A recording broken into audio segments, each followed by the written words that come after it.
नमस्कार साथियों, स्वागत है सभी का केडी ऑनलाइन क्लासेज के यूट्यूब चैनल पर। आज के वीडियो के अंदर हम बात करेंगे राजस्थान के प्रमुख व्यक्तित्व की।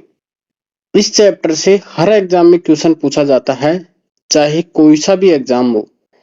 अभी जेल प्रहरी की एग्जाम हुई थी, उसके अंदर एक किताब का नाम पूछा था। फर्स्ट पारी के अंदर लिपि माला किसका ग्रंथ है, तो वो है हीराचंद ओझा का। तो वो भी इसी चैप्टर से पूछा गया था। तो हम बात करते हैं सबसे पहले निहाल चंद की। इससे भी क्वेश्चन पूछा गया था। तो ये चैप्टर बहुत ही महत्वपूर्ण है।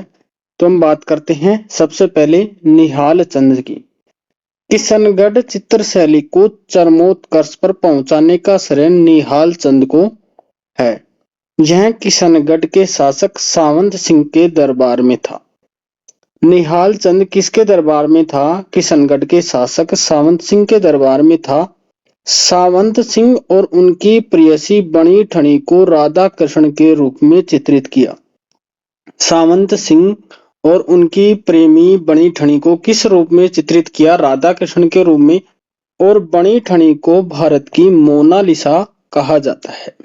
बणी ठनी को किस भारत की क्या कहा जाता है? मोनालिसा। और ये किसने चित्रित किया था? ये किया था निहाल चंद ने। आगे हम बात करें पन्नाधाय। पन्नाधाय के बारे में कहावत है कि हीरा पन्ना मोकल, खोद्या खान पहाड़, असली पन्ना तो जने माटी धर मेवाड़। स्वामी भक्ति, त्याग व बलिदान की मिसाल पन्नाधाय का जन्म चित्तौड़ के निकट पांडोली गांव में हाकला गुजर के घर हुआ था। पन्ना का विवाह महाराणा सांगा की सेना में नियुक्त सूरजमल के साथ हुआ था। ये जानकारी आपको कहीं नहीं मिलेगी, ये इसी चैप्टर के अंदर दी गई है कि पन्नाधाय का जन्म कहाँ हुआ था? चित्तौड़गढ़ के निकट पांडोली गांव में। और उनका विवाह किसके साथ हुआ था? सूरजमल के साथ। पन्ना के पुत्र चंदन के जन्म के कुछ दिन बाद मेवाड़ की महारानी कर्णावती ने राजकुमार उदय सिंह को जन्म दिया। तत्कालिक परंपराओं के अनुसार पन्ना को राजकुमार उदय सिंह की धाय नियुक्त किया गया, यानी पालन पोषण करने के लिए उसे धायमान नियुक्त किया गया। मेवाड़ के एक सामंत बनवीर ने 1535 में महाराणा विक्रमादित्य की हत्या कर युवराज उदय सिंह की हत्या करने का प्रयास करता है। पन्नाधाय ने अपने पुत्र चंदन को उदय सिंह की इस जगह लिटाकर बनवीर को तलवार का शिकार होने दिया और उदय सिंह को किले के बाहर भेजकर उसकी प्राणों की रक्षा की। मेवाड़ के इतिहास में पन्नाधाय त्याग का एक अविस्मरणीय घटना है। मतलब पन्नाधाय ने अपने पुत्र चंदन का बलिदान देकर उदयपुर के राजकुमार किसकी? उदय सिंह की हत्या होने से बचाया। आगे हम बात करें गोराधाय।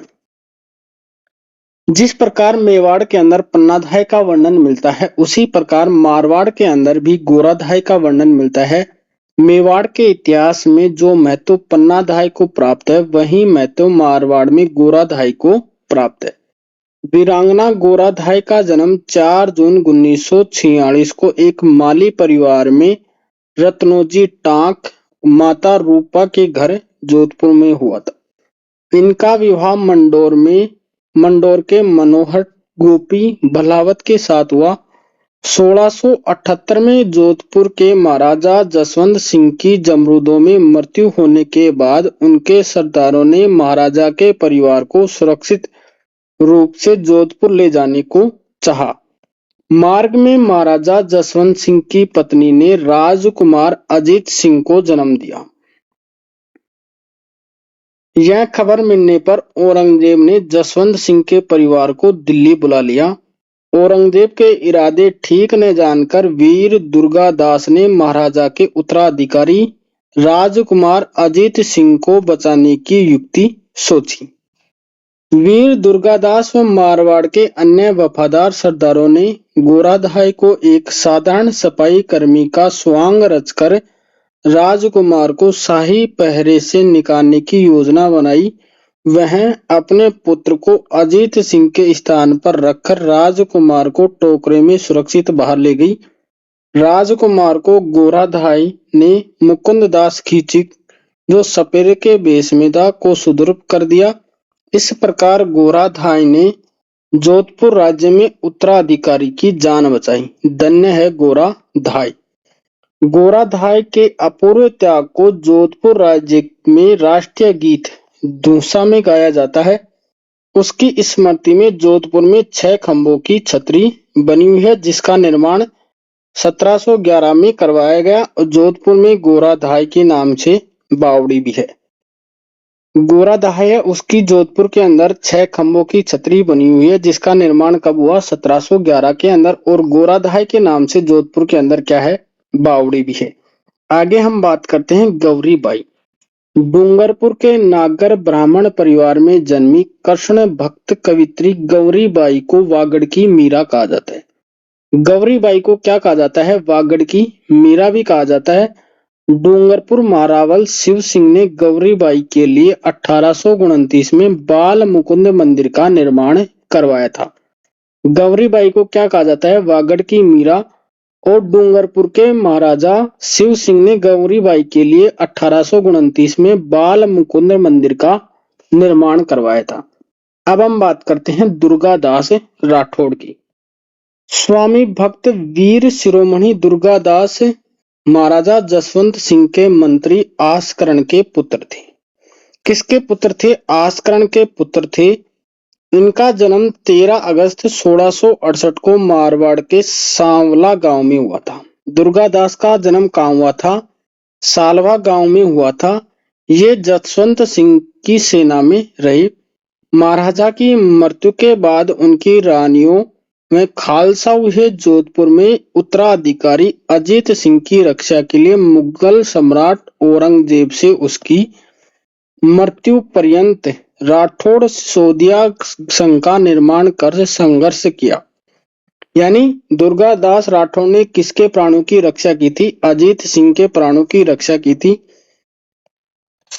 शहजादा अकबर ने को औरंगजेब के विरुद्ध सहायता दी तथा उनके पुत्र पुत्री बुलंद अख्तर व सफियत निस्सा को इस्लामोचित शिक्षा देकर मित्र धर्म निभाया, सहिष्णुता का परिचय दिया। अंत में महाराजा अजीत सिंह से अनबन होने पर सहकुटुंब मेवाड़ चले गए और अपने स्वावलंबी होने का परिचय दिया। दुर्गादास की मृत्यु उज्जैन में 22 नवंबर 1718 को हुई।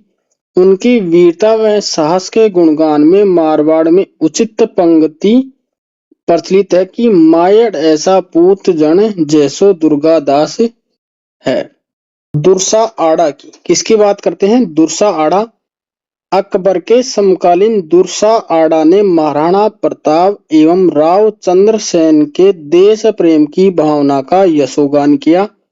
विरुद्ध छत्री जो इनकी रचना है सर्वाधिक प्रसिद्ध है। कीर्तार बावनी, वीरम देव सोलंकीरा दोहा आदि इनकी रचनाएं। दुर्गादास आड़ा की रचनाएं कौन कौन सी है? विरुद्ध छत्री, कीर्तार बावनी, वीरम देव सोलंकीरा दोहा।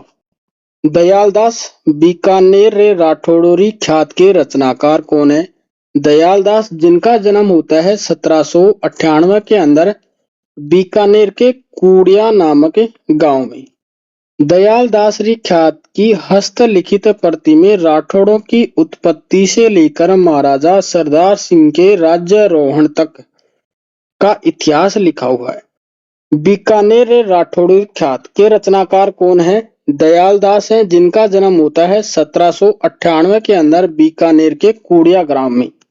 और जो दयालदास री ख्यात है उसके अंदर राठौड़ों की उत्पत्ति से लेकर महाराजा सरदार सिंह के राज्यारोहण तक का उल्लेख है, मतलब 1851 तक की इतिहास का वर्णन है।